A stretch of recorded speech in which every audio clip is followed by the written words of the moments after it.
देखिए साथियों, अगर आप लोगों ने जीडीएस का फॉर्म भर दिया है या अभी तक नहीं भरा है, आप लोगों के लिए यह वीडियो वेरी वेरी इंपॉर्टेंट साबित होगी। बहुत सारे युवा साथी पहली बार फॉर्म अप्लाई कर रहे हैं। काफी सारे ऐसे भी हैं जो किसी भी साइबर कैफे के पास जाकर के फॉर्म अप्लाई करवा रहे हैं और उनको 100 रुपये फीस भी दे रहे हैं, और बाद में फिर ऐसे बच्चे रिजल्ट का बेसब्री से इंतजार करते दिखाई देंगे। वो हमसे ही पूछते हैं, सर जीडीएस की पहली मेरिट लिस्ट कब आएगी, सेकंड मेरिट लिस्ट कब आएगी, थर्ड मेरिट लिस्ट कब आएगी। ऐसे बच्चों से मैं यही कहना चाहूंगा कि आप मेरिट लिस्ट का इंतजार करने से पहले आपका जो फॉर्म है वो किस तरीके से आपने भरा है उसको एक बार चेक कर लीजिए। जीडीएस की वैकेंसी क्या है, जीडीएस का सिलेक्शन प्रोसेस कैसे होता है, जीडीएस की कट ऑफ कैसे जाती है, पोस्ट वरीयता कैसे मिलती है, वो आपको पहले सब कुछ समझना पड़ेगा। तो साथियों, इस सभी सुविधा के लिए हमने आपको एक 60 पेज की पीडीएफ उपलब्ध करवाई है, जिसे हमने जीडीएस सिलेक्शन गाइड के नाम से यहां पर लॉन्च किया है। तो उस पीडीएफ को, उस ईबुक को, उस गाइड को आप अपने मोबाइल में डाउनलोड करो। डाउनलोड करने के बाद हर छोटी सी छोटी जो भी क्लियरिटी है फॉर्म अप्लाई करते समय, बड़े ही बारीकी से हमें जो चीजों को फॉलो करना है वो मैंने वहां पर गाइड में दिया हुआ है। तो उसको देख करके ही आप लोग फॉर्म अप्लाई करें। बहुत सारे युवा साथी पोस्ट प्रेफरेंस जब भर रहे हैं तो उस समय उनको बड़ी दिक्कतें आ रही है, वो गलत पोस्ट प्रेफरेंस डाल रहे हैं। तो मैं आपको समझाना चाह रहा हूं दोस्तों, आपने इस तरीके का जब फॉर्म अप्लाई किया होगा जीडीएस का, तो आपके पास चॉइस योर प्रेफरेंस हेयर लिखा आएगा। तो आपने सर्किल तो चॉइस कर लिया है। मान लिया जाए आपने नॉर्थ ईस्ट सर्किल से फॉर्म अप्लाई किया है। नॉर्थ ईस्ट सर्किल में किस डिवीजन से अप्लाई करना है, यहां पर डिवीजन का नाम आ जाता है। यहां पर नागालैंड का अभी आ रहा है। अगर आप हिंदी लैंग्वेज वाले सर्कलों से बिलोंग कर रहे हो, अगर आपने 10वीं में हिंदी पढ़ा है, तो आपके पास एक तो नागालैंड और दूसरा मेघालय, यहां से फॉर्म अप्लाई करने का चांस बनता है। लोकल लैंग्वेज वाला सर्टिफिकेट बन जाता है। तो आज ही मिठाई बांटनी चाहिए। मैं समझता हूं आपका 58% पर भी यहां से सिलेक्शन क्लियरिटी है। ठीक है साथियों, आपने चॉइस किया नॉर्थ ईस्ट सर्किल और नागालैंड से फॉर्म अप्लाई किया। अब आपको पोस्ट प्रेफरेंस किस तरीका से भरना है वो देखना पड़ेगा। काफी सारे युवा साथी इस पोस्ट प्रेफरेंस को भरते समय कंफ्यूज हो रहे हैं। पहला सवाल तो ये निकल कर आ रहा है कि सर यहां पर पोस्ट किस तरीके से देखें। तो साथियों, यहां इस जगह पर तो डिविजन का नाम ऑटोमेटिक आ जाएगा, जिस डिवीजन से आप लोग अपना फॉर्म अप्लाई कर रहे होंगे। डिविजन के बाद यहां पर आपको ऑफिस का नाम दिखाई देगा।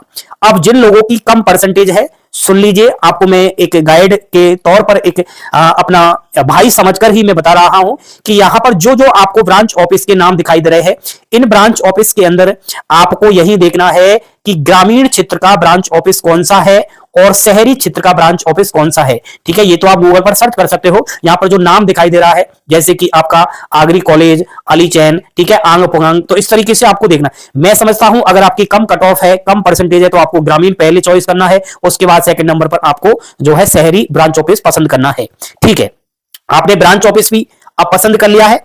उसके बाद आपको पोस्ट पर आना पड़ेगा, और पोस्ट पर आने के लिए साथियों कहीं ना कहीं आपको यह चीज देखना पड़ेगा कि अब आपको पोस्ट किस तरीके से भरना है। क्योंकि आप लोगों को जब तक पोस्ट प्रेफरेंस आपसे ठीक से नहीं भरा जाएगा तो समझो फॉर्म आपका बिल्कुल सही नहीं आएगा। यहां पर आपको एक तो पोस्ट का नाम दिखाई दे रहा है, जैसे कि जीडीएस एबीपीएम, यहां पर बीपीएम है और इधर एबीपीएम है, फिर बीपीएम है, इस तरीके से। उसके अलावा आपने पोस्ट तो देख लिया, कैटेगरी भी आपको देखना है कि एबीपीएम की अनरिजर्व की है, अनरिजर्व की है, अनरिजर्व की है, और यहां पर एसटी की है। इस तरीके से देख लेना है।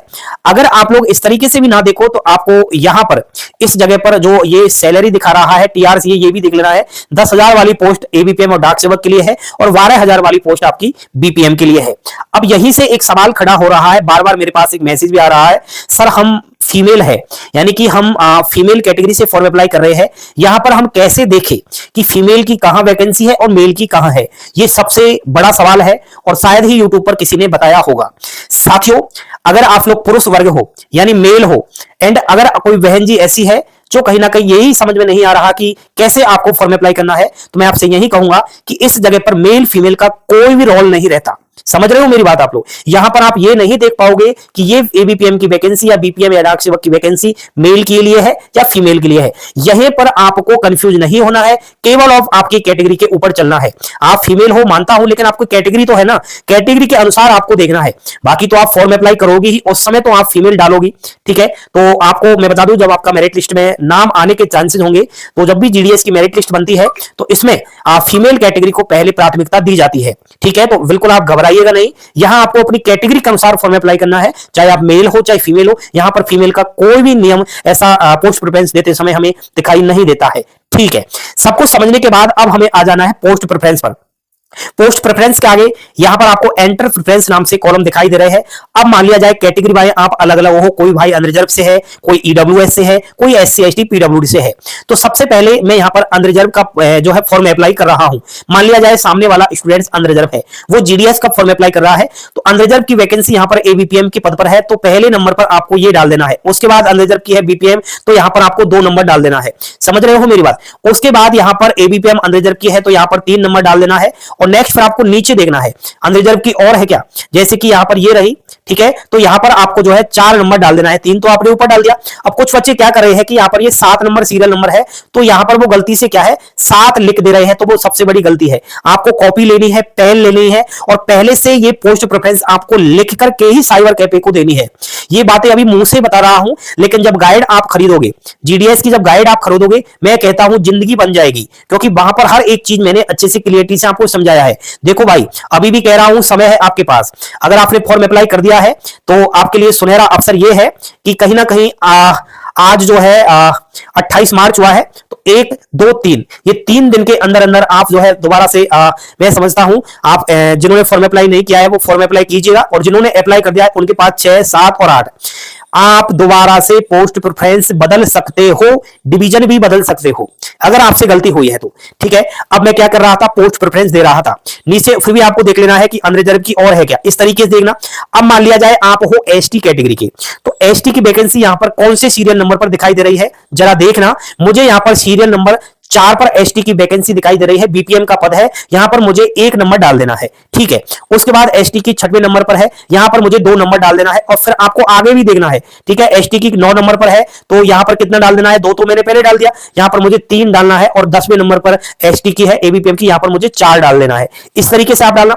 उसके बाद कुछ बच्चे क्या है, इसको स्क्रॉल नहीं कर रहे, पहली बार आपको 10 पोस्ट खुलेगी, उसके बाद आपको जहां पर ये 1 2 3 इस तरीके से दिखाई दे रहा है, इसको आप स्क्रॉल कीजिए। जैसे ये फर्स्ट नंबर पर है, उसके बाद आपको सेकंड करना है, उसके बाद थर्ड करना है, इस तरीके से सारी की सारी पोस्ट प्रेफरेंस आपको देनी है।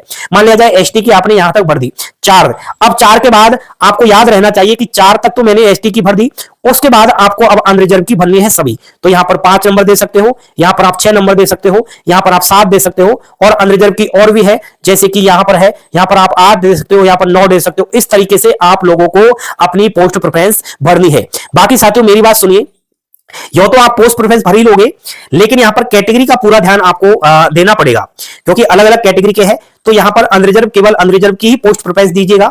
उसके बाद ओबीसी, पहले ओबीसी की, उसके बाद अनरिजर्व की पोस्ट प्रेफरेंस देना। एससी वाला एससी, उसके बाद अनरिजर्व। अदर कैटेगरी जितनी भी है अनरिजर्व के, पहले अपनी पोस्ट, बाद में अनरिजर्व की सभी बननी है। और मेरा भाई मैं तो यही कहूंगा कि जितनी इस जैसे कि डिविजन के अंदर पोस्ट है वो सारी की सारी आपको भरनी है इस तरीके से। बाकी मैंने बहुत मेल फीमेल का आपको समझा दिया। मेल अगर आप हो तो आपको कैटेगरी देखना है, फीमेल हो तो भी आपको कैटेगरी देखना है। यहां पर मेल फीमेल की कोई भी वैकेंसी का आपको पता नहीं चलेगा। ठीक है, ना नोटिफिकेशन में पता चलेगा, ना ही आप विस्तृत जो है इसका एक एक वीओ का डिटेल्स निकालोगे उसमें पता चलेगा। तो ऐसे आप फॉर्म अप्लाई करो। मैं समझता हूं अभी भी आपके पास समय है, जिन्होंने फॉर्म अप्लाई कर दिया है आप लोग बिल्कुल सब्र रखो, दोबारा से पोस्ट प्रेफरेंस चेंज करना जिस तरीके से हमने आपको बताया। यहां पर 40% से लेकर के 70% वाले अभ्यर्थी, खासकर मैं कभी कह रहा हूं आप लोग गाइड अवश्य खरीदे, क्योंकि आप लोगों को देखना पड़ेगा, बड़े ध्यान से आपको फॉर्म अप्लाई करना पड़ेगा, क्योंकि आपकी सीट छीनने के लिए 100% वाले बच्चे बैठे हैं। ठीक है, तो आप ऐसा काम करो कि इन 100% बच्चों वालों की चुनौती बन जाओ, आप इनकी सीट को छीनने के लिए विवश हो जाओ, इनको आप टक्कर दे सको। तो साथियों इस तरीके से आपको फॉर्म अप्लाई करना है। मैंने आज केवल पोस्ट प्रेफरेंस के बारे में बात की, और मैं दोबारा से यही कहूंगा कि जिन्होंने फॉर्म अप्लाई कर दिया है वो भी हमारी एक बार गाइड देखकर फॉर्म अप्लाई कीजिएगा, दोबारा से संशोधित करिएगा, और जिन्होंने नहीं किया वो एक बार देख करके ही फॉर्म अप्लाई कीजिए। थैंक यू, धन्यवाद। जय हिंद, जय भारत।